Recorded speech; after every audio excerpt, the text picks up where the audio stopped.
My name is Vanessa Carter, and I live in Austin, Texas. I grew up in a small, close-knit family, just me, my mom, and my younger brother. We didn't have much, but we had each other, and that was enough. When I met Ethan in college, he seemed like the kind of man I'd always dreamed of, kind, charming, and ambitious. I fell hard and fast for him, and within a year, we were married.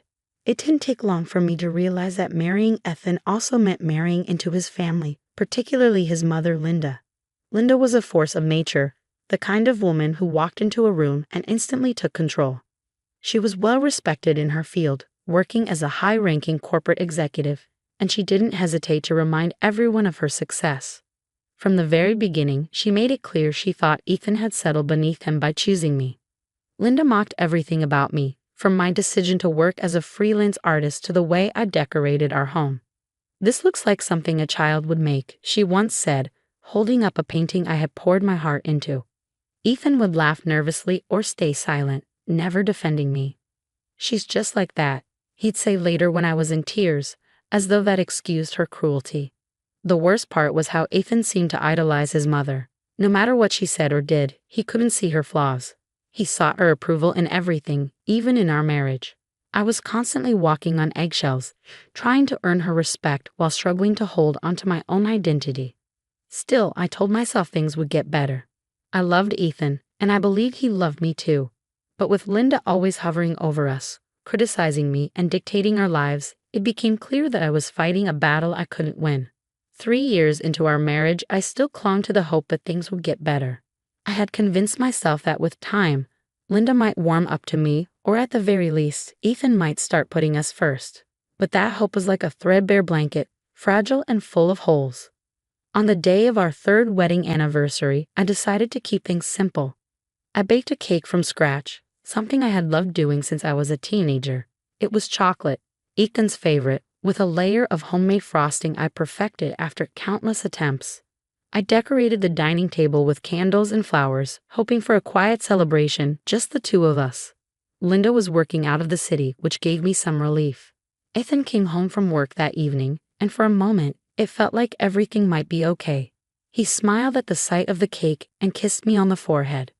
We sat down together, and as I lit the candles, I silently wished for a better future, for love, for understanding, for something more than what we had. But just as I was about to cut the cake, the front door slammed open. Linda stormed in, her face a mask of fury. I froze, knife in hand, as she glared at me. "How dare you cut that cake without my permission?" she shouted, her voice echoing off the walls. I couldn't believe what I was hearing. Permission? This was my anniversary, my celebration with my husband. I looked at Ethan, expecting him to say something, anything to defend me. But instead, he stood up, his face pale and tense. "Linda, it's not a big deal," I started to say, but before I could finish, Ethan turned to me with a look I'll never forget. "Why do you always have to cause problems?" he snapped. And then, out of nowhere, he slapped me. The sting of his hand against my face was sharp and shocking, but it was nothing compared to the pain of his betrayal. I stumbled back, holding my cheek, my eyes filling with tears. Linda stood there, arms crossed, her expression smug. Ethan didn't stop there. He grabbed my arm and dragged me to the door, opening it wide. "You're nothing but trouble," he said, his voice cold and detached. "Get out."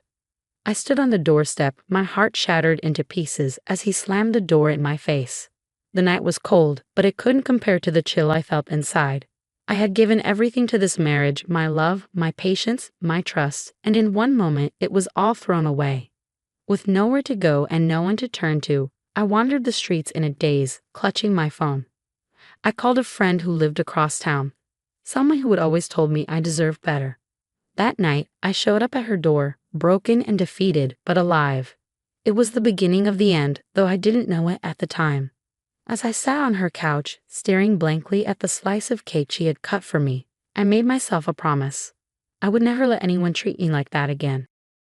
It had been 4 years since I left Ethan and his mother behind, and my life had transformed in ways I never thought possible. I had rebuilt myself from the ground up. I moved to Seattle, found a job that valued my creativity, and surrounded myself with people who celebrated my successes instead of tearing me down.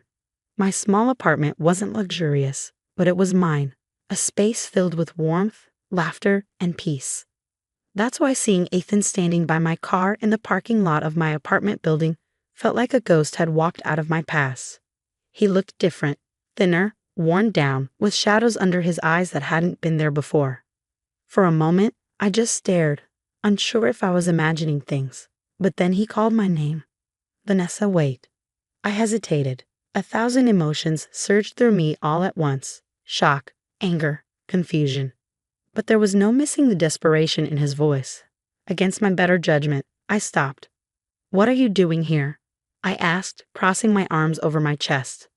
I need to talk to you, he said, running a hand through his disheveled hair. It's about my mom. She's not doing well. Linda. Of course it was about her. I should have walked away right then, but something in me needed to hear him out. Maybe it was closure I was seeking, or maybe it was the last remnants of guilt I hadn't fully let go of. Vanessa, he continued, his tone softening, she's sick. She lost her job a year ago because of her health, and I've been trying to take care of her. But I lost my job too. We're behind on rent, and I don't know what else to do. I stared at him stunned. The mighty Linda, who had always seemed untouchable, was now vulnerable, and Ethan, who had stood by her side, letting her tear me down, was now the one begging for help. So, what do you want from me? I asked, keeping my voice steady despite the whirlwind of emotions brewing inside. I know things ended badly between us, he said, his eyes pleading. But you're doing well now. You've always been kind, Vanessa. I need a little help.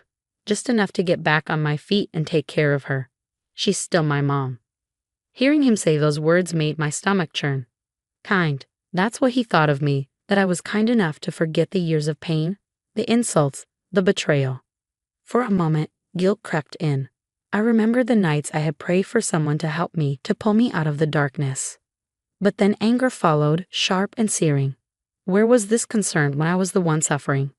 Where was this desperation when his mother was mocking me, and he was standing silently by her side?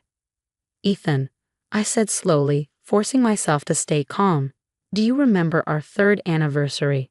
He blinked, caught off guard by the question. What? Do you remember throwing me out of your house? Your house, I said, my voice growing firmer. Do you remember slapping me in front of her and letting her call me worthless?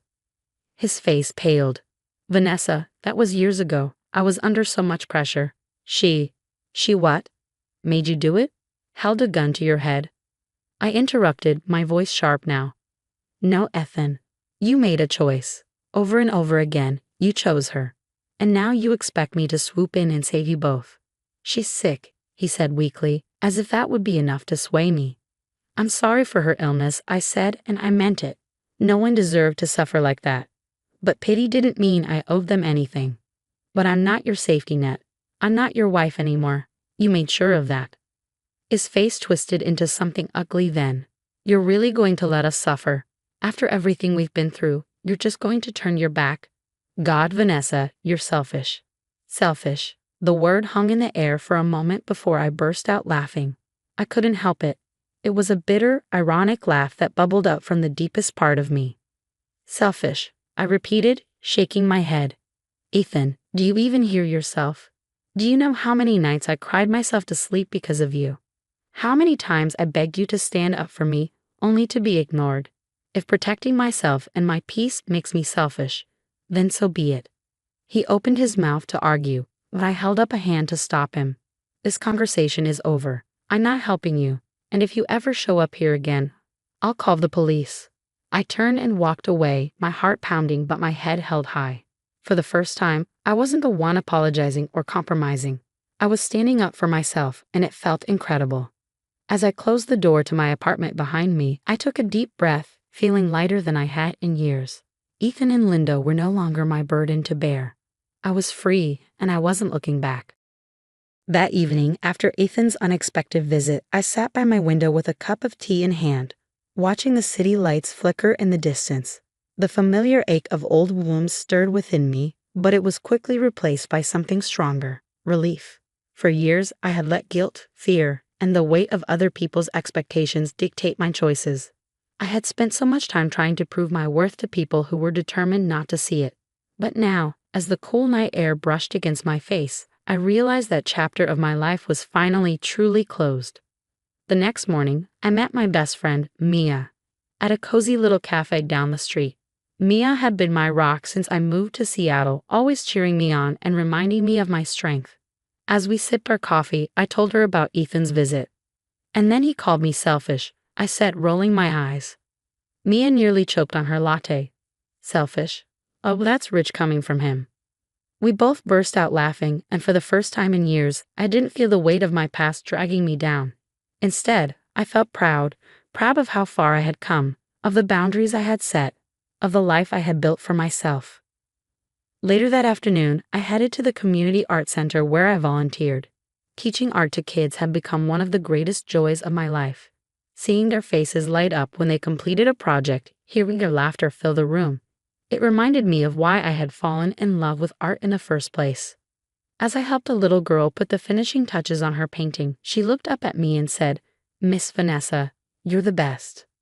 Her words warmed my heart, and I realized something important. This was my life now. A life filled with creativity, purpose, and love. Not the kind of love that demanded I shrink myself to fit into someone else's world, but the kind that allowed me to flourish as my true self. That evening, I hosted a small dinner party at my apartment. My friends gathered around the table, sharing stories, laughter, and a bottle of wine. The room was filled with warmth and light, a stark contrast to the cold, oppressive silence I had once endured in Ethan's home. As the night drew to a close, I stood by the window, looking out at the city once more. This time, I wasn't searching for answers or solace. I was simply savoring the peace I had earned, the life I had fought so hard to create. I wasn't just free from Ethan and Linda. I was free from the guilt, the self-doubt, and the need to prove myself to anyone but me. And in that freedom, I found the strength to keep moving forward, surrounded by love, laughter, and the endless possibilities of a brighter tomorrow.